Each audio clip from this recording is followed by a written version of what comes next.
Welcome back to Henry's Garage. We're working on Wee Amy and we're doing the brakes.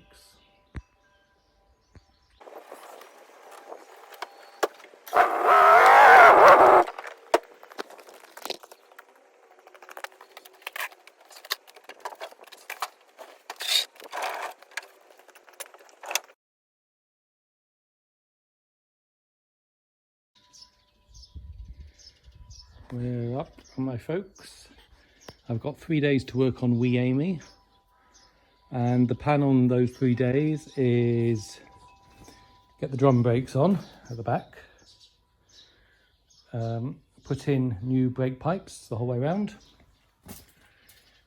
bleed those brake pipes, so that's day one. Hopefully I think that would leave me with day two possibly being able to get the engine in, but we'll see about that. Because I might want to run around all of the electrics first, which I think would make sense, and just see what is working from an electrics point of view, and then move on to trying getting the engine in. And once the engine's in, I have to take the oil sump off because I dropped a blade in there, a Stanley knife blade, and I need to get that back out. Right, so we are going to start with the rear wheels. That's one done. Other side next. You know, I have a real respect for engineers, more than virtually all other professions. So, you know, doctors, GPs, that kind of thing, or lawyers. I mean, I'm just, yeah, big deal. But engineers are amazing. The engineer that came up with the drum brake should have been a dentist, because he had a vicious streak to him. Second one went on a bit quicker. So we'll get the drums on. I've realised that I don't have a brake nipple for this wheel. So the brake fluid comes into the back wheel, the right, and then moves across to this one. And then this one's meant to have a brake nipple, bleed nipple, which I don't seem to have with me. John's just pointed out I put the one with the bleed nipple on this side, on the right hand side, and the one without on the left hand side. So I'll switch those around now. I'll just take the nipple out and move it.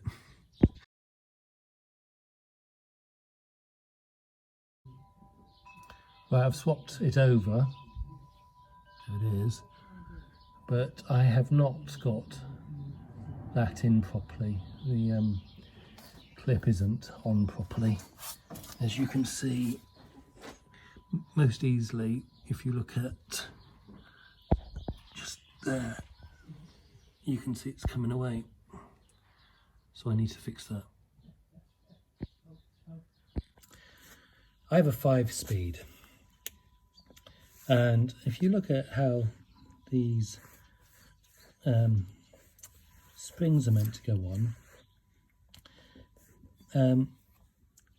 well, it's quite different to what you have up here on the 4-speed, but you've got this long with a short bit going at the top, you've got the 2 springs on the back, and then you've got this one down at the bottom. And what we have found is that if you put this one at the back, then it fouls on the handbrake mechanism. When you use the handbrake, it pops off or it jars it, and I'll show you that on the other side. Nothing here appears to be connected to the handbrake mechanism, which doesn't seem right. And everything's wrong. So what we've done, if you have a look here, is this spring here, which we've put across the top, is this one. And then this spring here is going across there. And then this unequal sized one is here, and we've got that connecting onto there, which I think is where it's meant to go. And we now have a handbrake that seems to work properly.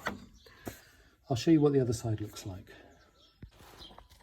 So this side I've put together as per the instructions. First of all, the handbrake mechanism. you can see it just jars, and I have to force it back in. It doesn't move both sides, but I mean, this here is so tight at the top. It's unbelievable. I just think the other one feels more like a manageable and is the right way to do it. This one doesn't have anything connected up here because it doesn't appear to on the diagram, but I'm pretty sure it should. So we're going to replicate what we've done on the other side here. Okay, that's also on now, and you can see the handbrake mechanism works. So I spent 3 hours and 15 minutes this morning putting them on wrong, and 20 minutes this afternoon putting them on right. Maybe the dentist is, you know, more my role as a doing dental work on myself, the kind of pain I've just put myself through. Drums are back on. I've tested the handbrake, which I've connected all up as well, as you can see here, and I've figured it, pushed it through and stuff, and it's a bit tight, so I'm hoping working the calipers a bit will sort it, but we'll see. And now it's time to work through the brake pipes, and so I've got a kit here. This is a different one to the one I bought last time, and I know it's meant to be cheap to buy, but this one was 25 quid, which seemed pretty good, and it does have everything, as long as it all fits. And we have our first pipe going along, and then I haven't got any clips at the moment, so that'll have to come later. It's taken me a lot longer than I expected today, but got that back pipe in there, and then that comes along, and these are all connected up now. So the brake pipes need tidying because I need to get clips so I can clip it in place. But they are in at the back now, so we will continue on tomorrow. It is the next morning, and the next pipe to be replaced is this one, which goes to the back. It comes up here, scoots along underneath there, and goes into the bottom here. Okay, so we're going to fit one across the bottom, and then I'm going to, these pipes here go into, so from the master to the equalizer, I'm going to just leave because they should be good. And if I can, I will leave the ones to the front brake calipers, because it's going to be a question of whether or not I can get the damaged flexi hoses off the ends or not. So if I can, I'll save myself the trouble, especially of bending the one to the left wheel, which really is difficult. There we go, the pipe running to the back is all in place. I've managed to save a couple of the clips, so it's running along nicely and fixed up. So right hand side, we still managed to keep the pipe intact, and we got the flexi off. We had to cut the flexi, it was so tight. I ended up cutting it off, it was the only way I could do it. On the passenger side I was less successful, and we ended up, that broke off as I was twisting it, so we're going to have to replace the difficult one. I've been debating whether to replace both of them or just the one. The pipes come in here at the bottom, so they're really hard to get at. The one on the inside goes to the right hand side, and the one on the outside goes to the left. So I've given it a squirt with WD-40. I guess if I'm going to do the inside one, I want to do it at the same time. Currently I'm thinking no, but we'll see. Right, so here's this side done. I need to put discs in still, but I have those. I'm going to do that. Goes up, and I did replace this on the driver's side, as you can see, if we've got enough light. So that's all in, goes in, and the second one comes on. I've ended up with too much again, so I'm not quite doing something right, but that is coming around and going in here.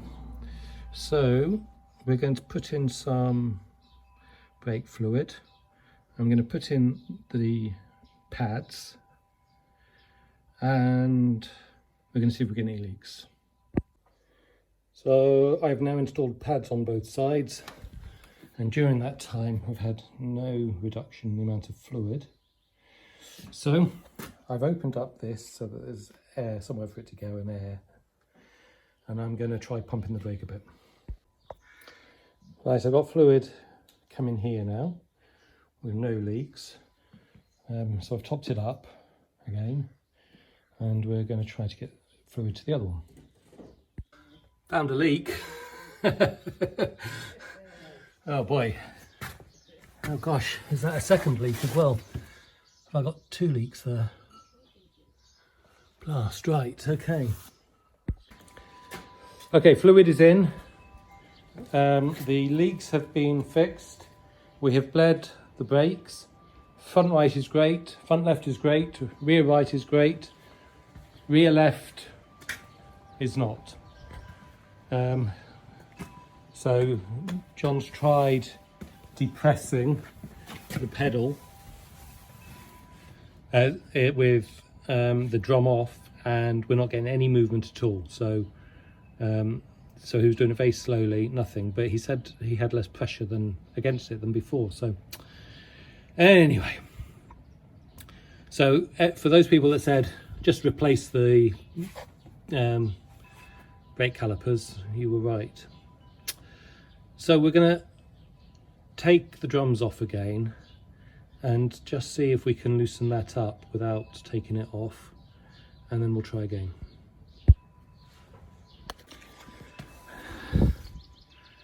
Okay, so no progress on the rear left. I'm going to have to buy a new cylinder for it. Now the handbrakes, when you use these and press on this, the handbrake on both sides works. However, when you use the handbrake lever, it doesn't. So here I am under the car, and this is, handbrake is down. So I think we could start by tightening this up. That might do it. But when I press it, it doesn't move far when I pull on it. I don't know if that's doing it, but I'll test that, see if that pull is actually stopping it.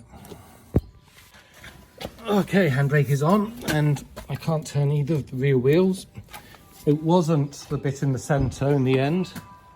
That was already in as far as it would go. It was this one here, but as you can see, I can't turn this. It was this one needed tightening up, but once that was tightened, they lock, and when I take the handbrake off, they unlock, so good. Right, so I have brakes, which I'm pretty pleased with. I need to get a couple of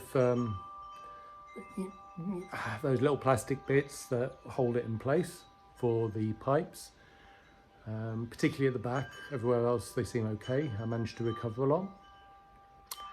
And I need to replace the piston stroke caliper on the rear left, because that one clearly doesn't work. But other than that, all good. So that won't take me long next time.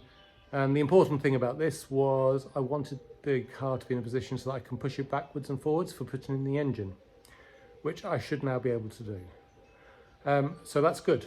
I'm pleased with that. I am not going to try to put the engine in tomorrow. So this took a day longer than I'd hoped, but so that was 2 days work in effect in the end.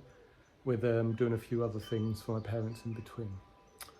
So next episode, which I'll do tomorrow, is going to be looking at the electrics, and I just want to see what does and doesn't work on this car, without the engine in, obviously. But I should be able to test most things by connecting up a battery and having a look. So that is tomorrow's job. Do come back, and thanks for watching.